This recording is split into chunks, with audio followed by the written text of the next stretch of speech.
another episode of Cooking with the Cool Dad.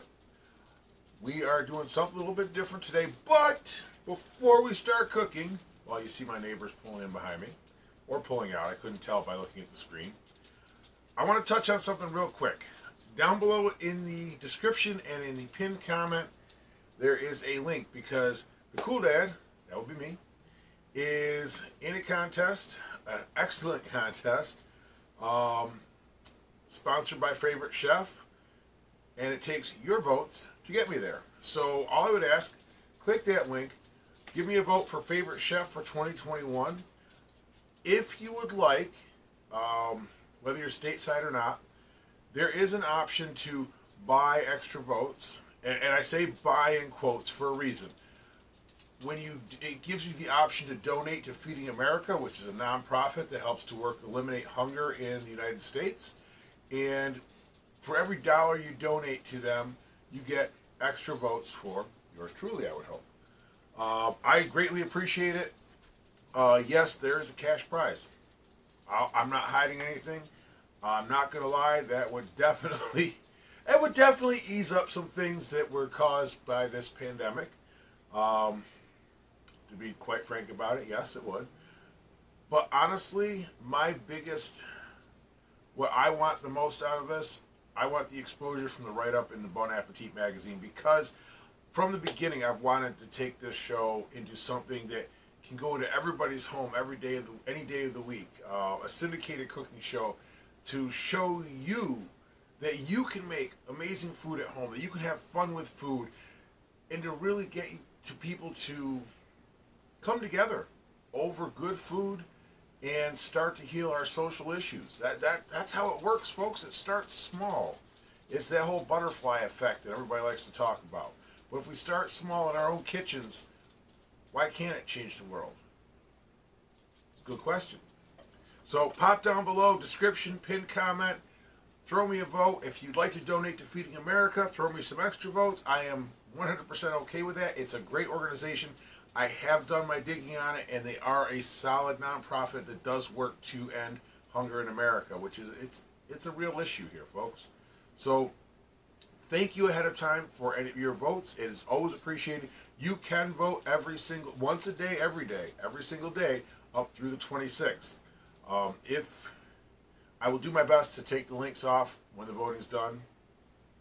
Which, if I miss it by a day or two, I apologize. But if you're watching this, it is not yet February 26th. Please go down below, click the links, throw me a vote. I would greatly appreciate it.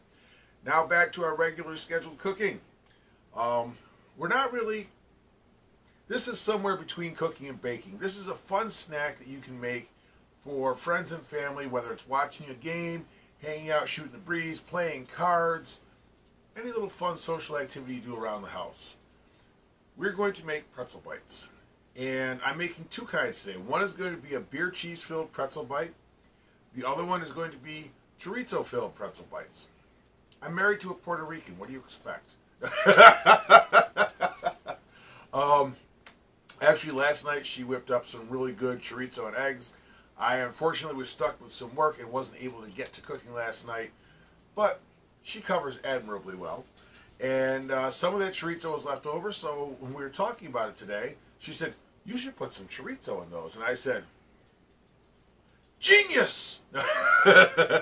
So let's drop down below. We'll start into the prep, and then we'll make our chorizo and beer cheese pretzel bites. Two different types, not all together. I don't know how that would go all together. Maybe we'll try one. We'll see. So I'll see you guys down below. Okay, we're going to start with our cheese prep. Over here we have water coming up to boil. So we have 3 cups of sharp cheddar cheese here. To that, once I get all my crap together, because I thought I had everything out, but I didn't. To that, we are going to add 2 tablespoons of cornstarch. Now, some of you are probably asking, why cornstarch? Cornstarch is actually a substitute for the cellulose that's added to a lot of cheeses that prevents like a clumping faction. So, we got 1 and 2. Now, yes, I'm using a bit of a recipe for this because pretzels in and of themselves can be kind of finicky. I want to make sure they come out good. So, just going to kind of agitate my cheese around, and I wish I could do this facing you guys, but I never did learn to do it backwards. So I'm just going to kind of agitate it around like you're shaking up wings and sauce. I mean, if you want to get really fancy, you can actually blast it out of the, out of the bowl. You're going to end up with something like that. Now, bring this over. Where is my, there it is. I'm going to put this on the counter for a minute. We are going to mix that with, where'd it go? Beer, half cup of beer. I am using Harpoon Dunkin' Jelly Donut IPA. It was limited release. I'm not an IPA fan, I'll be honest with you. So using it for cooking seems to be a really good option. So, bring this up to half a cup. There we go. That's half a cup at the bottom of the head, not the top. We'll put that in. I'm going to put this over here on the stove to warm up.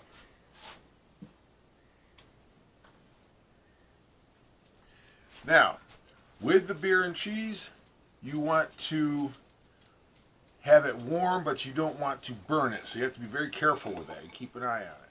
Yeah, water's already boiling. Beer is sitting there. Turn it up a little bit. So, I'm going to add my cheese to the beer. Put the bowl aside. Normally I don't like to use metal implements in my good cookware, but we'll make a slight exception today. So I'm letting this come to temperature. I have turned my water down. I'll turn that back up in a minute when I'm ready for it. But first we got to make the cheese sauce. So we're going to let this heat up and whisk together until we get a nice cheese sauce. I will be back to you guys momentarily once we're at that point, and we'll move on from there. Okay, our cheese sauce is achieved. No pun intended. Now you want it to be about like that. So I have taken mine off the heat so it does not burn while I'm working here. And what you hear, I can talk today. This is so good it's already got me tongue-tied. I've reheated my chorizo in a frying pan. Also bringing off the heat now. Let's go back here. Now, yep. Okay, how this works. We have our pizza dough. I've allowed to come to room temperature. We are going to, let's see, whack off a chunk of it here. Roll it into a ball.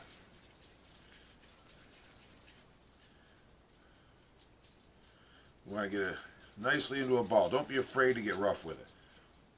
I'm going to smash that out flat. Now, I did put some oil on my cutting board so it doesn't stick to the cutting board. If you've ever made pizza and you know how to flatten that dough out, same basic concept here. You just want to kind of stretch it to get a nice roundish, squarish-ish shape. Now, I'm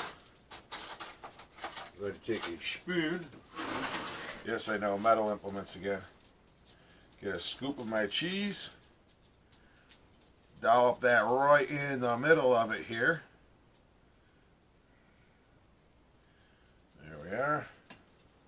Now, once that's in the middle, we're going to kind of fold it in there. I should use either less cheese or stretch my pizza dough out further. But either way, we're going to make this work. Somehow. Hey, wouldn't be cooking with a cool dad if I didn't almost fail it. Well, that didn't work so well. Tasty though. Let's see. Come on.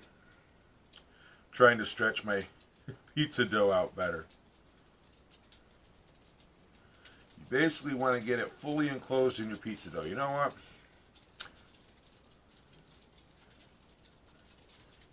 know how well this is going to work on this one. I might have used too little pizza dough.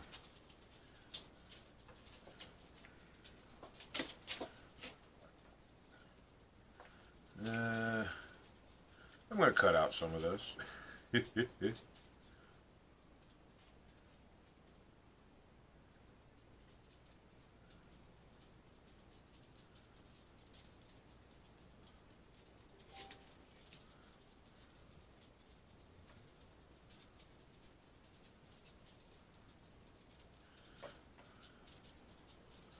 Okay, there we go. So we've got our pizza dough surrounding our cheese. Bam, just like that. Now I'm kind of like working the ends together here so that it's nice and sealed. There we are. So we got our sealed goodness in there. There's one. Now, let me get another one going here. I might do a little bit more this time. You do like this. And I'm going to cut that in half. So we're doing a little bit bigger chunk this time for a couple reasons. One, chorizo is a lot thicker. Two, I don't want to go through what I just went through with the cheese, damn it. So, let's see here. Getting this all pressed out. Come on, baby, stretch for daddy. Sorry. Been a day. Grab another spoon. Now some chorizo. That's warm. Back there. And we'll get it folded around the chorizo. Oops. Got a little chorizo sauce on my outside of my pretzel dough. Pizza dough, pretzel dough, whatever you want to call it. But folks, here's the thing. This is all about having fun with food and making good memories with food. Bam. So now we have a chorizo ball. Best part is, this is going to be mystery. Still tasty. So, I'm actually going to go straight to the flattening out portion of our routine. This one's a little bit bigger. I'm just going to keep stretching it now. It's like it nice and big. Set that on there. Grab another scoop of our cheese. Now, you may notice your cheese being off the heat is setting up a little bit. That's okay. There we go. Nice dollop right in the middle there. Just because I'm that guy, I'm going to add a little extra to that.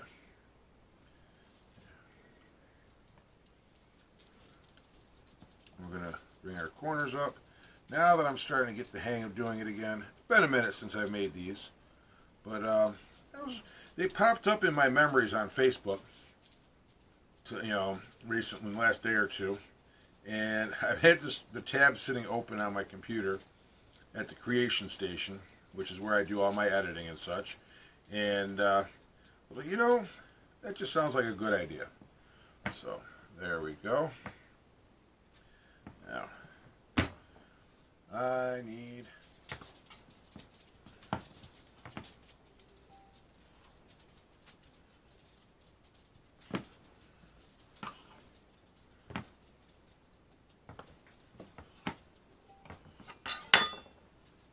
okay.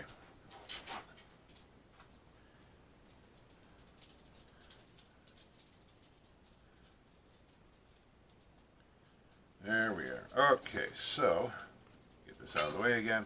Let's do another chorizo. After I do this one, I am going to let you guys skip forward until I get them all done. So our chorizo, come back here, bring my corners together. And the key really with these is just to get your dough sealed and into a ball again. There we go. So I just like to pinch the ends together and just kind of squeeze, give it a good squeeze. Get a little roll. I got a thin spot there. And the nice thing is about pizza dough is it's very pliable. So if you get a thin spot, just kind of squeeze the dough next to it, near it, and it'll make it a thicker spot. So bam. Okay, on that note, I'll be back with you guys as soon as I'm done with the rest of them. All of our pretzel balls are now rolled up. I have some here on the counter, or some here on the counter with me, some on the counter behind me back there. And I still have a mess on my stove, but that's okay. In my other pot, I've got 5 cups of water. I'm bringing it back up to a boil again. It's just about there. I'm going to dump in a 1/4 cup of cornstarch. And then immediately start placing my pretzel balls into the water.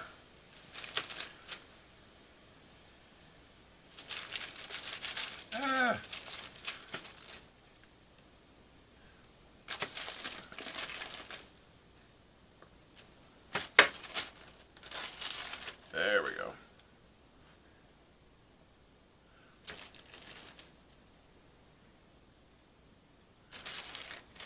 Now, because it does drop the temperature down when you put them in, usually it says 20 to 30 seconds. I'm going to stir these around and give it just a touch more on that to make sure they're properly boiled, because the trick to getting a really good pretzel is the boiling. Come on, baby.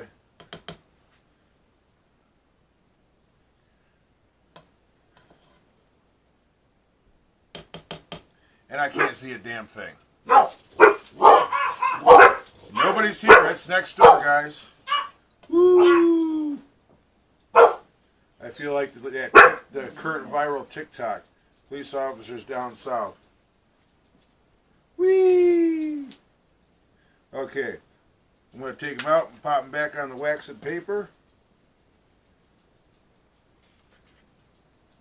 Meanwhile, my oven is currently preheating to 425 degrees.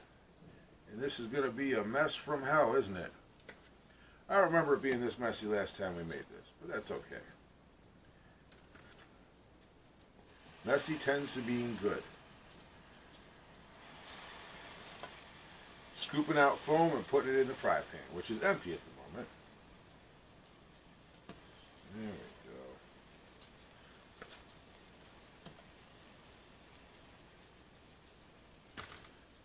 we go. That came out looking a little odd. I think. Well, I'm going to have some really interesting looking pretzels, but that's okay. There we are. Take that right off the heat. Yep, that's all of them. Okay. I'm going to do the other, reset and do the other batch. And as soon as my oven's at trying to remember. 425. I can't see what it said because it tells me what it's headed for. But as soon as my oven's at 425, I will get those in. And they're going to cook in the oven for 15 to 20 minutes or until brown. But there's one thing I need to do still prior to doing that. I have some coarse sea salt. I'm just going to kind of shake that over the top because you can't have pretzels without a little bit of salt. I don't mind a little extra sea salt because sea salt is not all that bad for you.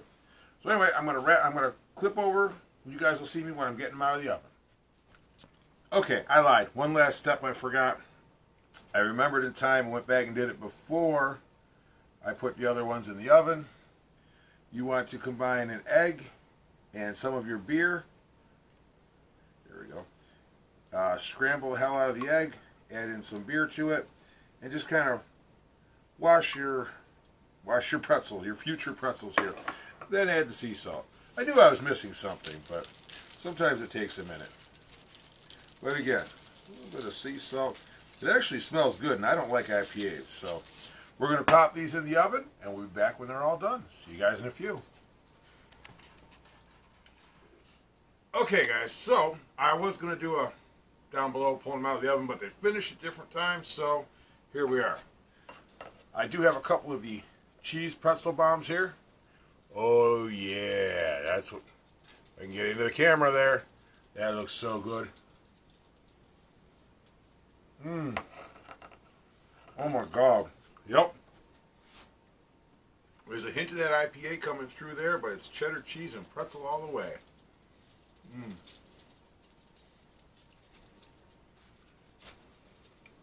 We go cheese. Trying to remember why we shelved this recipe for a while, but it's definitely going to get back into regular rotation around here. Oh yeah. Wow. Now, I gotta turn off my oven light.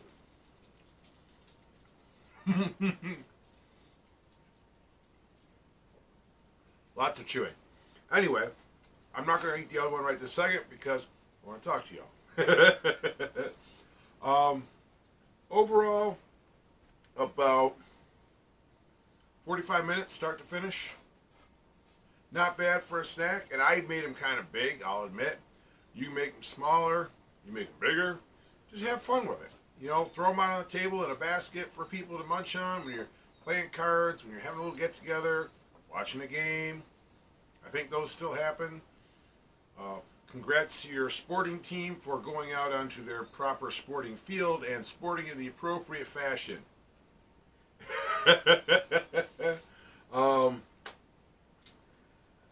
Got a special one coming up for next week, but I'll get into that next week.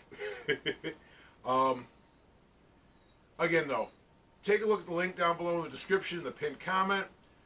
Go ahead and click that link. Throw me a vote for being a favorite chef. That will allow me to do more of this, to bring you guys awesome ways to make food, to bring people together, to make memories. Because it's really what we need right now. We need to get back to sitting down with people across the table over good food and talking about what's going on in the world. And sharing our different views and opinions. Because a view and an opinion, an idea, those can change and evolve. And when you talk to other people who have different views and ideas and opinions, both parties can see their views, ideas, and opinions evolve into something new, something amazing sometimes that can really take the first step in making it a better world. That's why we're here. Because food is life, life is good, let's eat some more. So, until next week, like I said, every day you can pop down there and vote. Every day. Please, please, please do.